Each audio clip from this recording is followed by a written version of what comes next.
Pa glede na to, da nisem smel na nekatere radijske postaje, nisem bil zaželen na soočenjih, tudi pogledajte moje jumbo plakate, vsi so popisani, porisani, nekateri so si tudi privoščili pa metali bale po okrožiščih.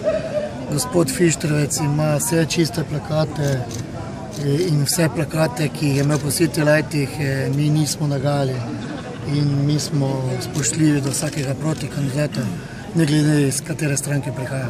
Čez 4 leta boste ponovno šli v boj za županski stol? Ne razmišljam v tem danem trenutku, v kaj bom šel. Moram nekatere stvari rešiti pri sebi, nekatere pritiske, ki so prisotni tudi v teh dnevih.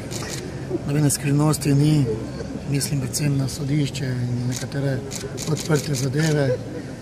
In tudi tako ali drugače se nekateri trudijo še naprej me diskreditirati v tem mestu.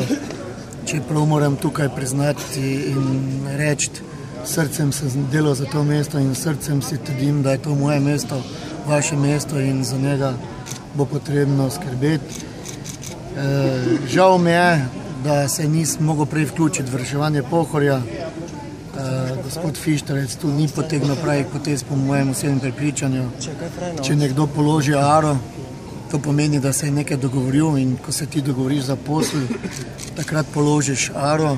Mi smo to aro preko 300 000 evrov izgubili.